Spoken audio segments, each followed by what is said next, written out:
Web TV sur YouTube en direct de l'église Vision évangélique de Victoire Web en cycle. Là, nous avons sur le plateau nos charmantes sœurs qui sont là avec nous. Le temps pour moi de formuler les questions. Elles se présentent et puis on continue ce qui a été prévu. Les micros, oui, la présentation. Merci pour la parole. Moi, c'est la sœur Rachel Ilam. Moi, c'est la sœur Mamie Damien. Bonjour, merci. Moi, c'est la sœur Clarisse. Bonjour, moi, c'est la sœur Irène Kwesa. Bonjour, moi, c'est la sœur Dina Tinangebe. C'est la diaconesse Dora. Et voilà, merci. Un chers téléspectateurs, quand vous avez suivi nos sœurs, donc juste pour faire un peu la présentation, là nous avons à l'extrême droite sœur Rachel, et puis au milieu sœur Mamida, et à ma droite sœur Clarisse.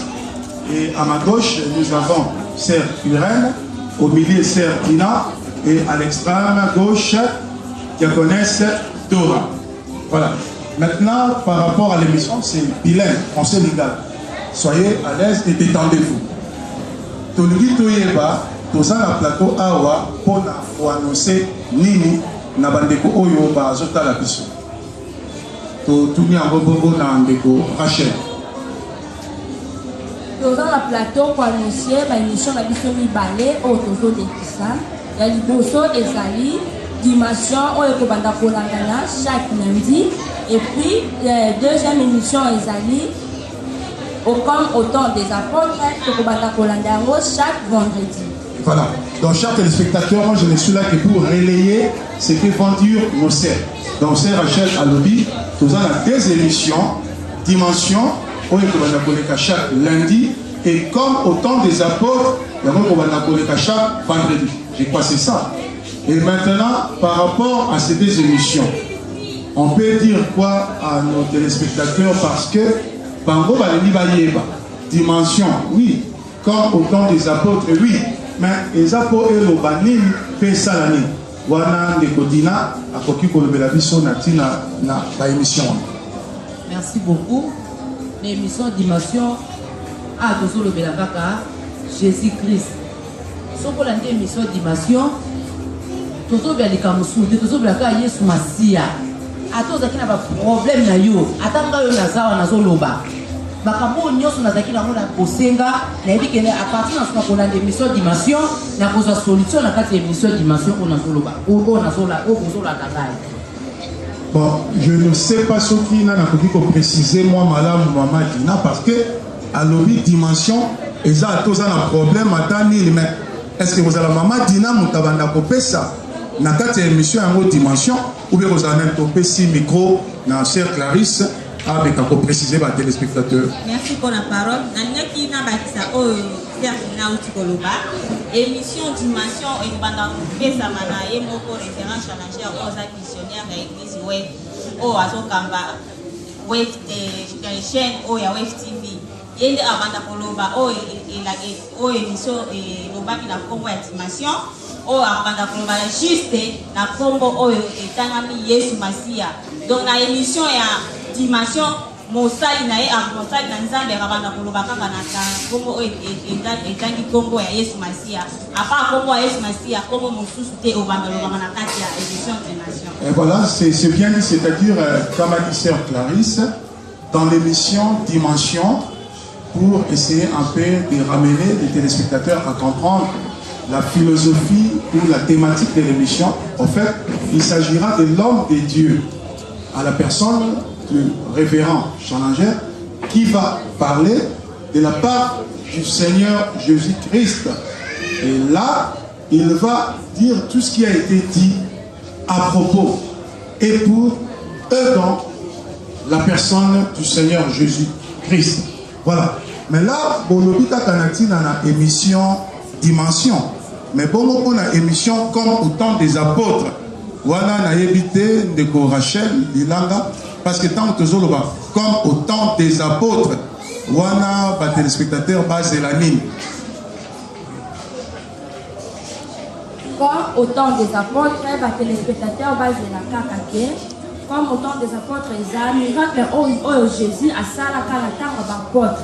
Aza plus capable de faire le lot dans la vie. Voilà donc, voilà, je voulais juste cette précision. D'ailleurs, les mots les dit clairement, ou les titres si vous voulez, comme au temps des apôtres. C'est-à-dire ce que tout le monde a lingala, nagati boza d'accord nangai, nenge zalaka na tangu yaba, pas solo. C'est ça. Donc, makambo et salamaka, ba miracle, façon d'avoir à vivre, et je crois aujourd'hui, Bissopé tous capable et à posala yango. Mais maintenant, une question qui me vient, voilà, najotu na yango diaconesse Dora loko la servante de Dieu. C'est vrai que dimension, mosali ya Nzambe akoloba. Alobi na tina na Yesu, apesi maloba batu bayoki. Et le vendredi, comme au temps des apôtres, batu bayoki, ba témoignage, ba prière, ba salama, ba miracle, tout ça. Mais comme yo diaconesse Dora servante de Dieu, et là qu'on a koki koyebi sabana na Nzambe, o bazolanda Web TV na moment où on a YouTube par rapport il y avait émission qui valait tolobiwa. Na koyebisa na ba téléspectateurs que ba émission wana ba yeba na kolanda yango. Kolanda ba émission wana émission d'imation et ça émission oyo baté à kaka sur Jésus-Christ. Ba olobela ka pona tina ensemble et ça ba enseignement o et ça kati la Bible. Et ça ba enseignement ya Bible ba côté ya mususuke ba côté ya ka Jésus-Christ ba tondi sama posa kolanda yango et ça ba enseignement moko o e koyeba na ko édifier biso na émission étant des apôtres et ça émission oyo et ça pour na ba témoignage et ba na ko et ben édifier peuple ensemble ba édifier ba ensemble parce que oyo nzambe asala ki pona moninga nzambe wana pe aza capable ya kosala pe pona yo te ba na kolanda yango eza vraiment ekosunga biso mingi ba émission wana. Chers téléspectateurs, moi je ne peux que dire amen. Toi également, je crois que tu as dit amen, parce que quand on parle de la parole de Dieu, il y a un ravissement dans le cœur. Et wana diaconesse Dora Aouti Koloba, comme au temps des apôtres, en fait, ils ont mingi miracle, bikamwa. C'est-à-dire, ma kambo, yé soit salé là, taba yé koli, azo salamo lelo, tant où yo kolanda émission wana. Et mais maintenant, si je peux dire un mot, tout ça, awana, Kinshasa, bien sûr, mais ils appellent la bande comme Soussou, oyo bakozana bamboka, bapaya, oyo bakozala awa, pe nzinga na nzinga, bakolanda yango wana tokoyebisa bongo na sœur Dina Tinangebe olobini na bandeko bazana babikili mosusu parce que Web TV ekotalama un peu partout. Merci beaucoup. Bato nyonso bakolanda biso balanda Web TV. En tout cas, on nyonso bakolanda nga ozala décider. Bolanda vraiment Web TV. Bolanda émission Dimension. En tout cas, tant que bolanda ngo na éviter pour vivre bikama na nzambe pe boko mona makabe pele o no o mona tela ba vie na bino bolanda kaka émission Dimension pe bolanda Web TV. Et voilà, donc ça c'est Sœur Dina qui précise. Moi je vais juste marteler la chaîne Web TV et ça kaka te pour na batuna Kinshasa.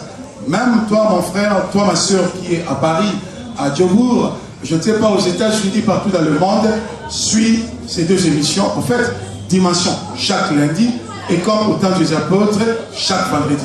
Il s'agit de quoi? Pour l'émission Dimension, l'homme de Dieu, le révérend Challenger, va parler de Jésus-Christ. Rien que Jésus-Christ, 100% Jésus-Christ. Et pour, comme au temps des apôtres, là, il sera question de témoignages, de prières et de miracles. Voilà, nous sommes arrivés presque à la fin. Chers téléspectateurs, je ne peux que rappeler et préciser les invités avec qui nous avons parlé dans cette émission. Voilà, à ma droite, nous avons la sœur Clarisse, comme je l'ai dit tantôt. Et puis au milieu, nous avons la sœur Mamida. Et à l'extrême droite, nous avons sœur Rachel. Et à ma gauche, nous avons sœur Irène. Au milieu, nous avons sœur Dina. Et puis à l'extrême gauche, nous avons la servante de Dieu, la diaconesse Dora. Et moi, votre humble serviteur, frère Willy, je crois que je ne peux que vous donner le rendez-vous. Nous allons nous retrouver prochainement sur la même chaîne, Web TV. Et entre-temps, portez-vous bien et que Dieu vous bénisse. Web TV, la victoire est dans vos portes. Bye.